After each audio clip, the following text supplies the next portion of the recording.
Section 1. You will hear a man who has just retired telephoning a part-time society to ask about membership and activities. First, you have some time to look at questions 1 to 5.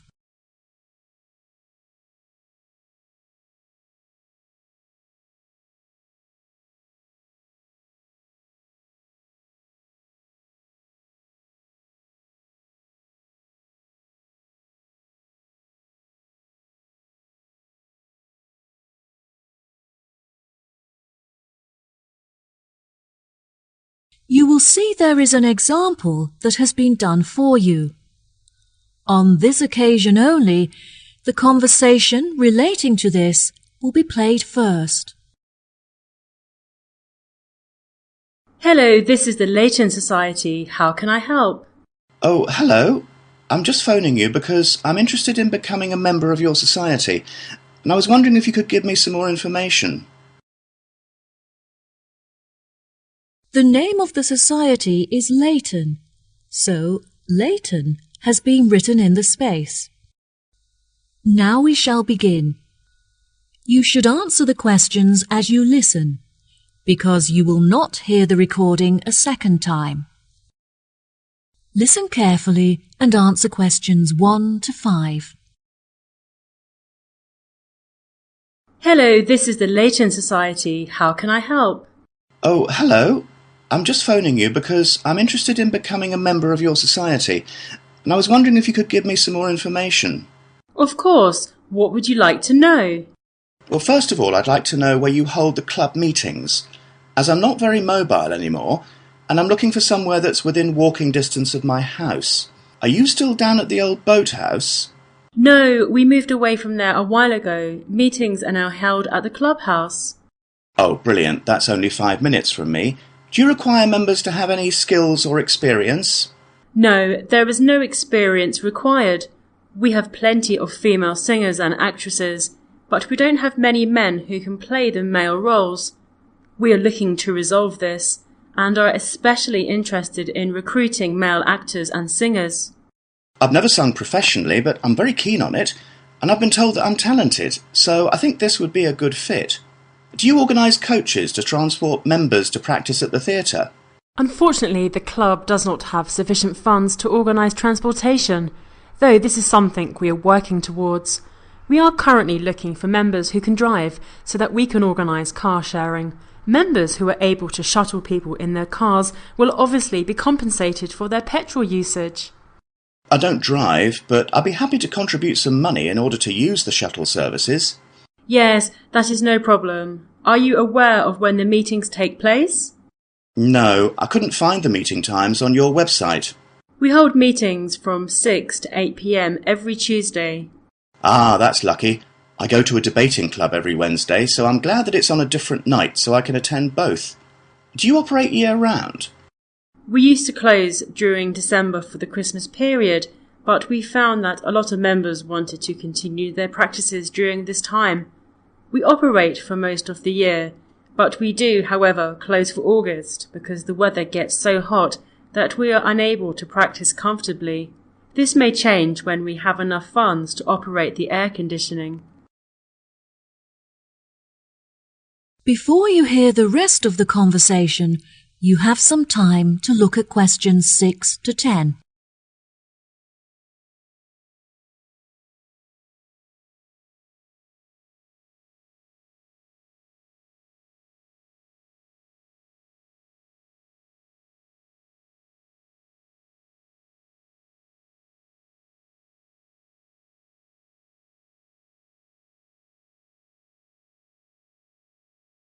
Now listen and answer questions 6 to 10. OK. I also wanted to ask how much the membership fee is and what is included with it. Our membership fee is inexpensive and it includes many benefits that certainly make the costs worth it. For example, We hold an annual event where members can meet each other and converse about topics that they have in common. We find that this is very popular, as the dinner is truly superb and included with your membership fee. Wow, that sounds great. And how much does membership cost? We have a couple of membership rates depending on your age and situation. For employed members under the age of 30, the fee is £40, while it costs £60 for members aged between 30 and 60. Which of these categories do you fit into? Oh, I don't fit into either of those. I'm 65 years old and retired, so I'm no longer employed.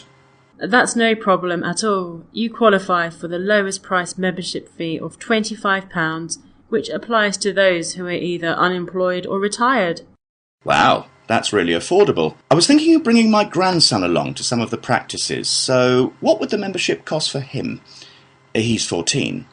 I'm afraid that the club is for adults only. That is to say, we don't allow members who are aged 16 and under. He is welcome to join in 2 years' time, though. Ah, that's a shame. I guess I can wait and buy him a membership for his birthday present. Yes, what a good idea. I was hoping I could bring him with me so I have someone there to talk to. I'm worried that I won't have anything in common with the other members. I'm sure you'll fit in just fine. All our members are very friendly and interested in culture and music. Most of the people involved are modern authors looking for new experiences to write about in their books. You could read some of their books so you have something to discuss with them. That's a good suggestion. I'll definitely do that. I'm really looking forward to attending the annual dinner, so I can meet new people and hopefully make some friends. Absolutely. Everyone has a great night and it's all for charity, as all of the money raised from this event is donated to the Children's Hospital so they can buy toys and clothes. Wow, what a great cause. Well, I will definitely be popping in soon to arrange my membership. Thank you for all of your help. No problem at all. Goodbye. Bye. That is the end of section 1. You now have half a minute to check your answers.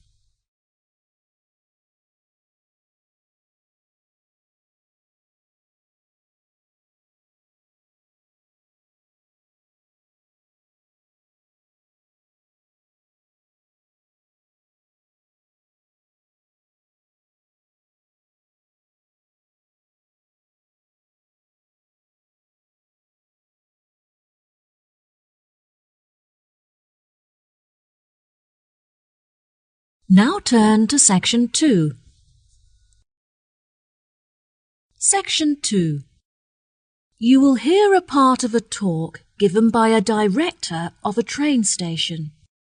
First, you have some time to look at questions 11 to 14.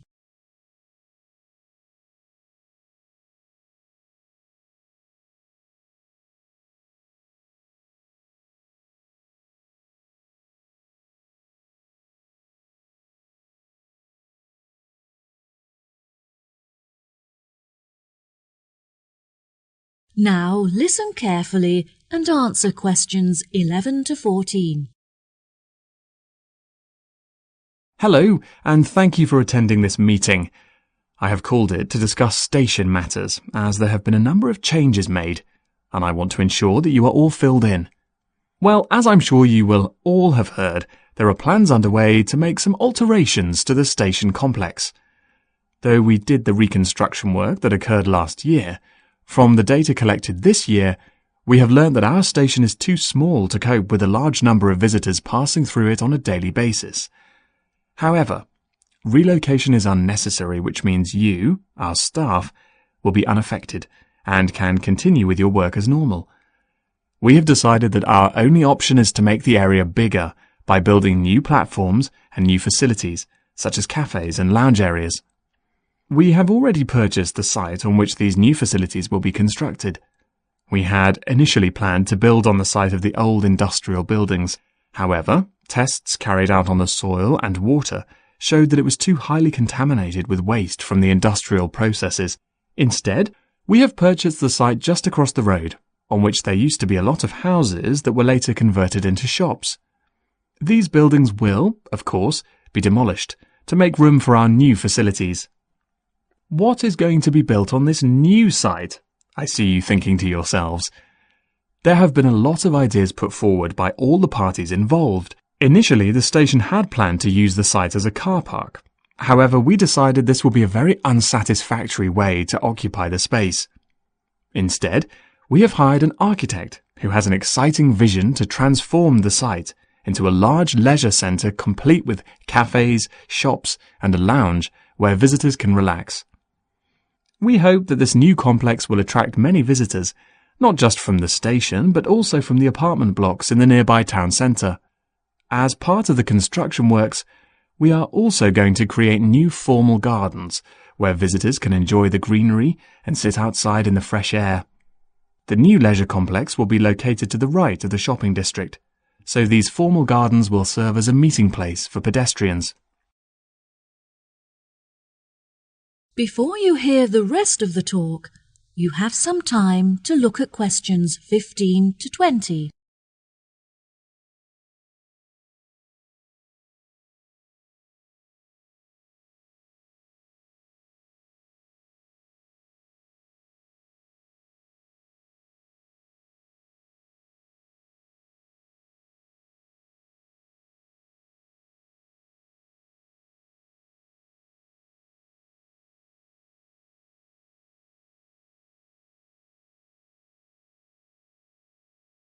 Now listen and answer questions 15 to 20.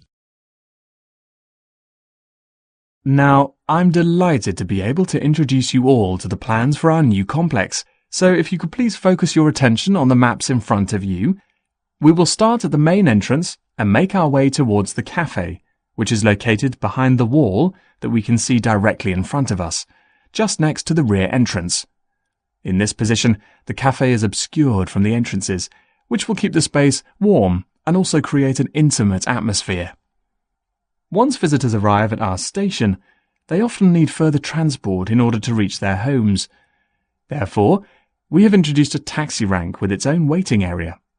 In order to reach these facilities, the visitors must simply leave the complex via the rear entrance and turn left. Visitors who have travelled to the station by car can leave it in the car park for a small fee, which is located just outside of the rear entrance to the right. At present, our station does not have an internal seating area for passengers, so they are forced to wait for their trains outside on the platforms, which can be particularly unpleasant during the winter.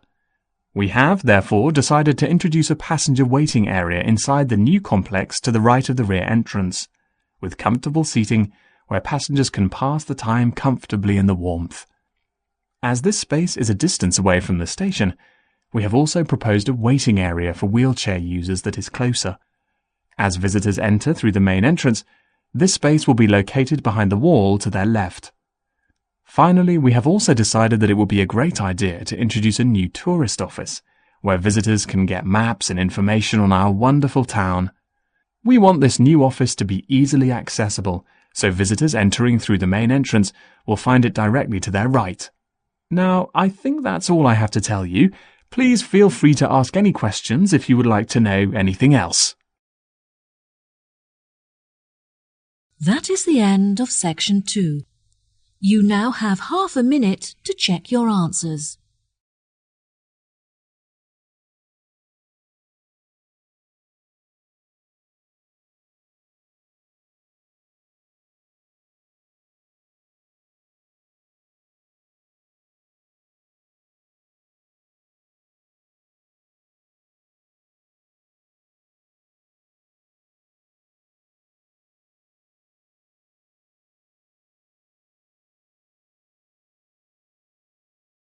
Now turn to section 3.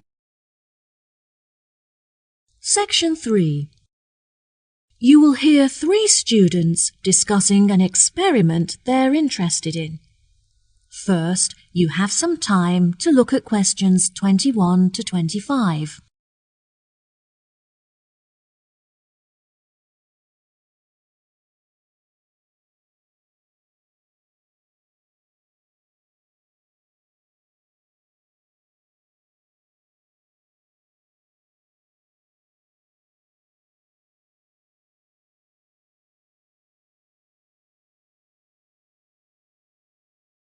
Now listen carefully and answer questions 21 to 25.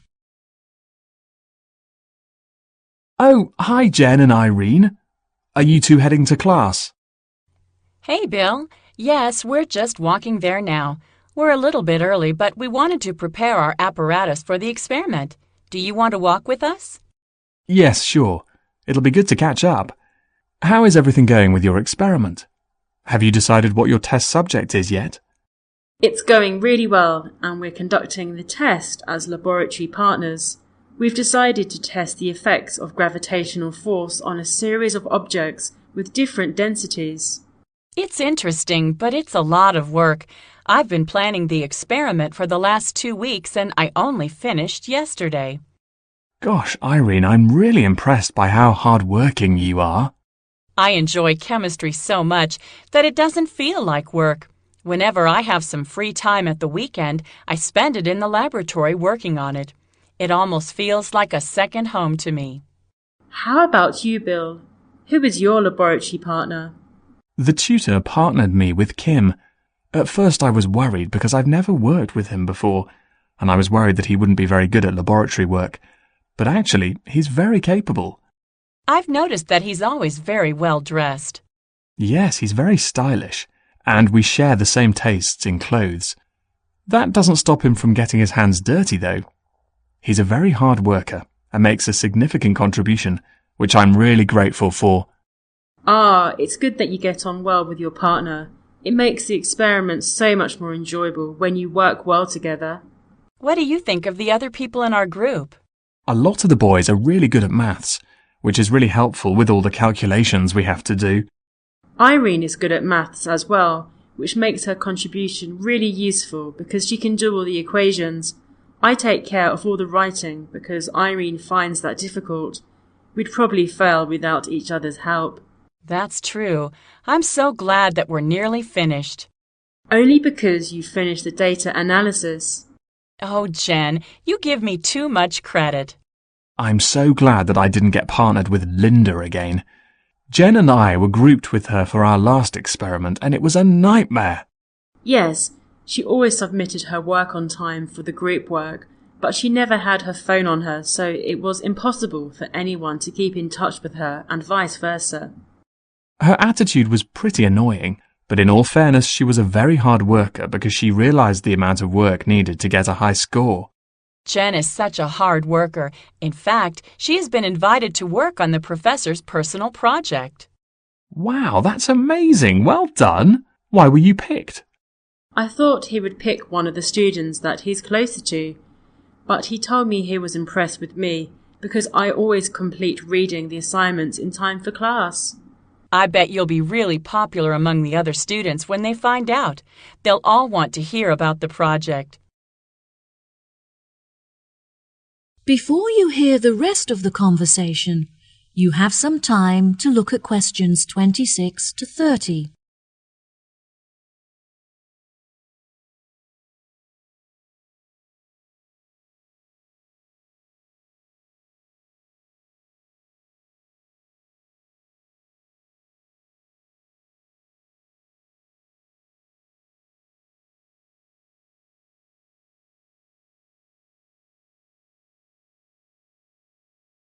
Now listen and answer questions 26 to 30. You should give everyone tasks so that they have the opportunity to participate. That's a really good idea, actually. Will you help me decide who to assign each task to? Of course. Now let's see. Well, as Irene finds writing difficult, perhaps it would be useful for her to practice that by doing the bibliography. I think the bibliography is a bit long for me. I think I'd be better suited to the methodology. Yes, that makes sense. Bill, you've told us that Kim is a hard worker, so I think he should be tasked with the conclusions, as there is quite a lot of effort involved. Okay, sure. I know that Kyle hasn't been feeling well, so he should take care of the abstract and the acknowledgement because there is very little work to be done for those tasks. Jen, do you want to review some of the literature? It's a lot of work, but I know that you really enjoy writing, so I'm confident that you'll do a good job. Sure, sounds great. Right, so that leaves the bibliography and the discussion to assign. I think that Linda will struggle with the amount of work involved in the referencing, so perhaps I should take care of that task, and she can do the other one? That's great, guys. Thanks for your help. I'll tell the tutor when he arrives. That is the end of section 3. You now have half a minute to check your answers.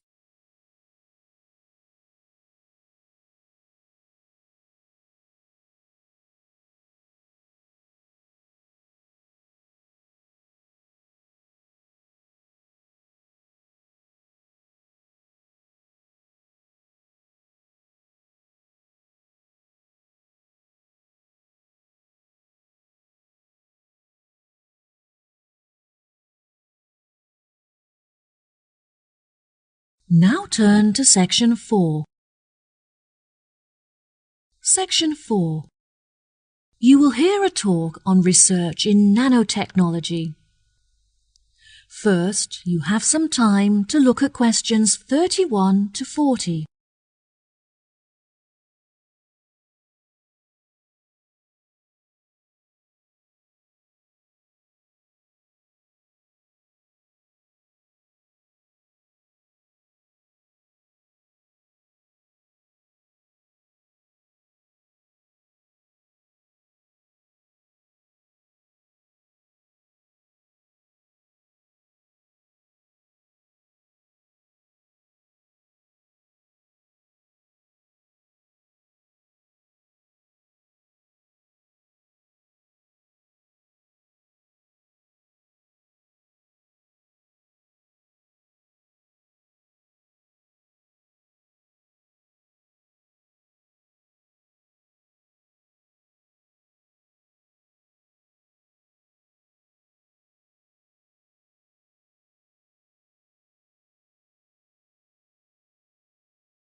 Now, listen carefully and answer questions 31 to 40.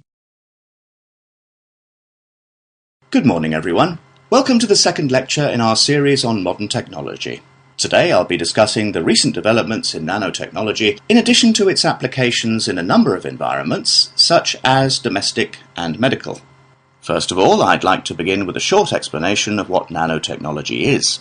It is the manipulation of matter on an atomic, molecular and supramolecular scale.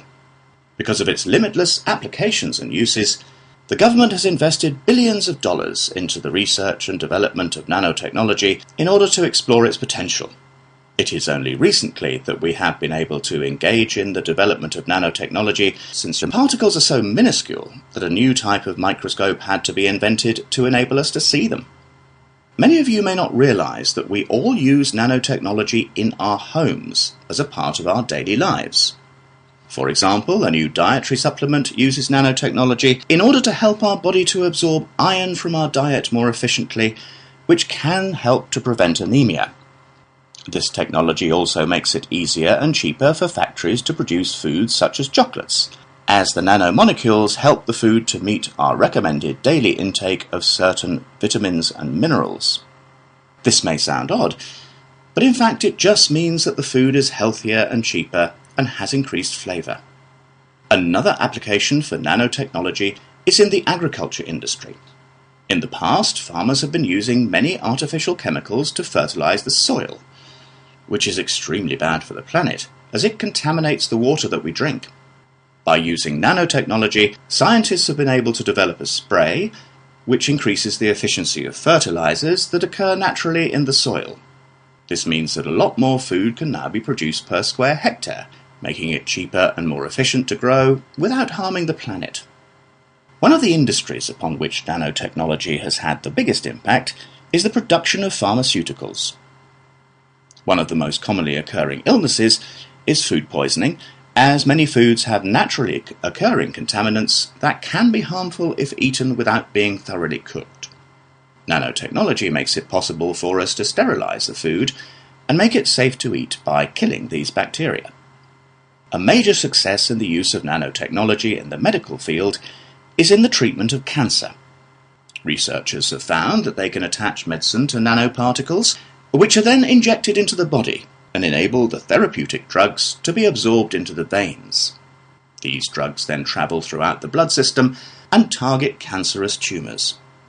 Scientists have also discovered that certain metals contain nanoparticles that have antibacterial qualities with the ability to destroy over 650 types of bacteria. These metals are used, for example, on fridges to prevent the growth of bacteria. They can even be woven into materials to create clothing that is self-cleaning and has an attractive metallic appearance. The most popular of these materials contains silver, which naturally has the strongest antibacterial qualities. These clothes have a special tag on them to show that they use nanotechnology, so keep a lookout for them next time you go shopping. Another observation made by some researchers showed that certain types of nanoparticles called splifferines can destroy fat tissues and therefore stimulate fat loss without the need for dieting or exercise. They are currently developing a supplement that can be ingested in order to help dieters with their weight loss programs. It is predicted that these supplements will be on the market by 2020. I would like to finish today's lecture with a final example of a domestic application for nanotechnology: cosmetics. Nanoparticles are used in many makeups and body lotions, but they have the greatest effect in sun cream. Ultraviolet rays given off by the sun are a serious cause of skin cancer, but the nanoparticles in sun cream protect the skin against the sun by blocking the ultraviolet radiation from entering the body. This is why you must always wear suntan lotion on the beach. Now, I'd be happy to answer any questions you may have. That is the end of section 4. You now have half a minute to check your answers.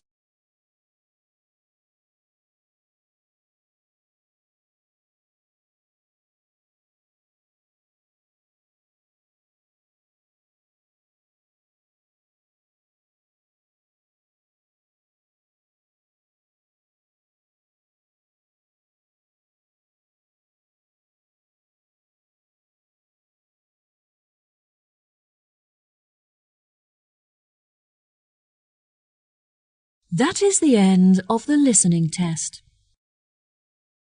In the IELTS test, you will now have 10 minutes to transfer your answers to the answer sheet.